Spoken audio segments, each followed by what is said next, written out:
প্রতি বছর চিড়া গুড় বন্ধ হোক, বন্যা নিয়ন্ত্রণ হোক। আর এটা মমতা মেড বন্যা। গাড়ি থেকে নেমে বিরোধী দলনেতা শুভেন্দু অধিকারী সরাসরি বন্যা দুর্গতদের কাছে গিয়ে জিজ্ঞাসা করেন, ভিডিও থেকে ত্রাণ দেওয়া হয়েছে? জনগণ বলেন না। অন্য প্রশাসনের পক্ষ থেকে ত্রাণ দেওয়া হয়েছে? সকলে চিৎকার করে বলেন না। মহিলারা বলেন শুধু বাঁধের ধারে বালির বস্তা দেওয়া হয়েছে। শুভেন্দু অধিকারী বলেন 2026-এ বন্যা নিয়ন্ত্রণ হবে, না হলে আমি দ্বিতীয়বার আর আসবো না, কথা দিচ্ছি। তার এই কথার ইঙ্গিতে বোঝা যাচ্ছে তাহলে কি 2026-এ সরকার পরিবর্তনের ইঙ্গিত? শুনুন কি বলছেন শুভেন্দু অধিকারী, আমরা শুনবো। পুরসুরা থেকে নিজস্ব সংবাদদাতা রিপোর্ট, নিউজ 7 সকাল লাইভ।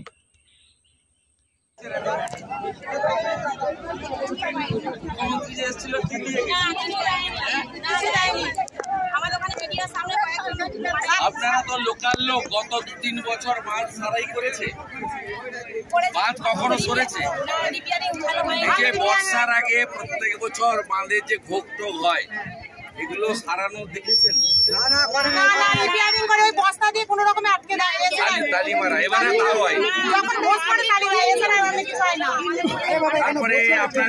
আপনারা বাড়িতে চলে এসে ক্যাম্পে চলে গেছিলেন, স্কুলে চলে গেছিলেন। আপনারা এখন অব্দি এই যে 5 দিন হয়ে গেছে, তো আপনারা এখন অব্দি কি কি সরকারি ত্রাণ পেয়েছেন? আমরা এখন কিছু পাইনি। আমাদের গায়ে বাস করে আছি, আমাদের সেখানে জলে শুকনো খাওয়ার। আমিও চ্যানেলের লোক, ঠিক আছে, আপনার সাথে আপনি করুন। বলছি সুমন ঘোষ এমএলএ বা বিজেপি বা আমরাও অনেক তার পার্টি, আমি সে কথা বলছি না, বা বিভিন্ন এনজিওরাও করছে। আমি বলছি আপনারা, আমরা তো সরকার তো কোনো পার্টির না, সবার জনগণ। তা সরকার কি কি করেছে আমি জানতে চাইছি। শুকনো খাবার দিয়েছে, তারপরে দিয়েছে, গরু খাদ্য দিয়েছে, বেবি ফুড দিয়েছে, ব্লিচিং ফিনাইল দিয়েছে, পানীয় জলের পাউচ, সব নলকূপ ডুবে গেছে, পুকুর সব ডুবে গেছে। আপনাদের কিছু দেয়? রান্না করা খাবার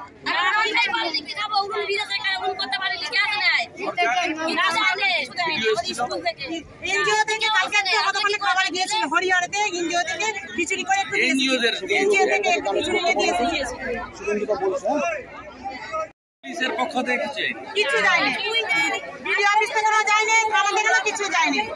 তার মানে পশ্চিমবঙ্গে সরকার নাই, তাই তো? আমি আজকে পুরসুরা আমি এলাম। আমি এর আগে বিমান ভাইয়ের কাছেও আমি পর্যাপ্ত আমার যতটা সম্ভব পাঠিয়েছি। বিমান নিজেও তার শুভানুধ্যায় নিজে ব্যক্তিগতভাবেও খাওয়া দাওয়ার অনেক আপনাদের দিয়েছে। আমি মঞ্চে উঠে রাজনৈতিক বক্তৃতা করার জন্য আসিনি আপনাদের কাছে। আমরা প্রচুর রিলিফ আজকে নিয়ে এসেছি। তাতে খাবারের প্যাকেট আছে, চাল ডাল তেলের প্যাকেট আছে, তারপলিন আছে। এরপরে আমি আবার আসবো, আমি পূজার আগে আবার আসবো। আমি আবার আগামী সপ্তাহে আবার খানাকুল পুরসুরাতে আমি আসবো। কারণ আমি ছবি তোলার লোক নই, ওইরকম কিছুটা শুকনো জায়গা থেকে জলে নেমে ছবি তুলে খিচ মেরি ফটো সে কারবার আমরা করি না। আর সবচেয়ে মানুষকে প্রার্থনা করুন যে প্রত্যেক বছর চিড়াগুল পলিথিন বন্ধ হোক, বন্যা নিয়ন্ত্রণ হোক। এবং এটা করতে গেলে এই মুখ্যমন্ত্রীকে তাড়াতে হবে। রাজি কে কে আছেন?